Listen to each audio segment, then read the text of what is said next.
Why the pencil exists, the simulation's most important object. In 1565, a shepherd picked up a black rock and accidentally patched a 5,000-year bug in human civilization. In 1565, a shepherd in northern England knelt down and picked up a black rock. He rubbed it between his fingers and it left a mark.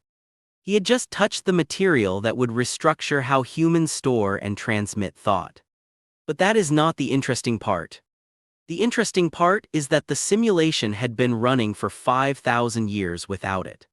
5,000 years of ink that smudged, quills that broke, tablets that weighed as much as a small child. The simulation had a writing bug, a fundamental one. And nobody had patched it yet.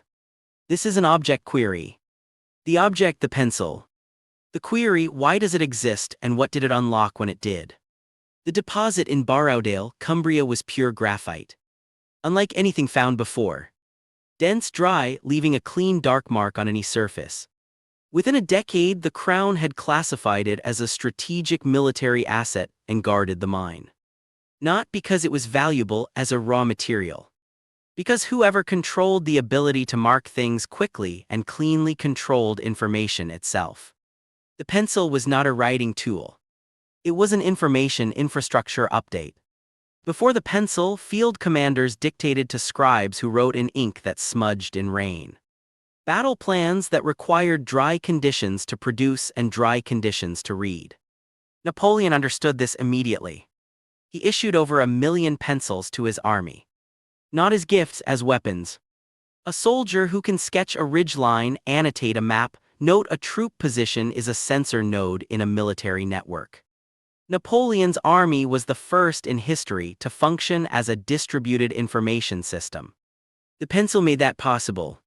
But the military unlock is not the most important downstream consequence. The most important is this: the pencil was erasable.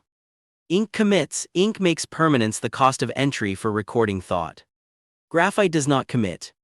Graphite allows a thought to be provisional. Charles Darwin carried pencils on the Beagle. His notebooks contain the first sketched outlines of natural selection, full of crossings out. Full of changed minds. Full of the particular kind of thinking that only becomes possible when you are not afraid of being wrong on the page. The pencil did not just record thought. It changed the quality of thought that was available to be recorded. Henry David Thoreau's family manufactured pencils in Concord, Massachusetts. The income from that factory funded the 2 years he spent at Walden Pond. The pencil built the cabin that built the book. Artists sketched in graphite before committing to paint. Architects drew load-bearing calculations in pencil before laying a single stone. Engineers, composers, mathematicians. Every domain where provisional thinking is the prerequisite for correct thinking. The pencil gave all of them the same thing, the right to be wrong without consequence. The simulation had needed this patch for 5,000 years.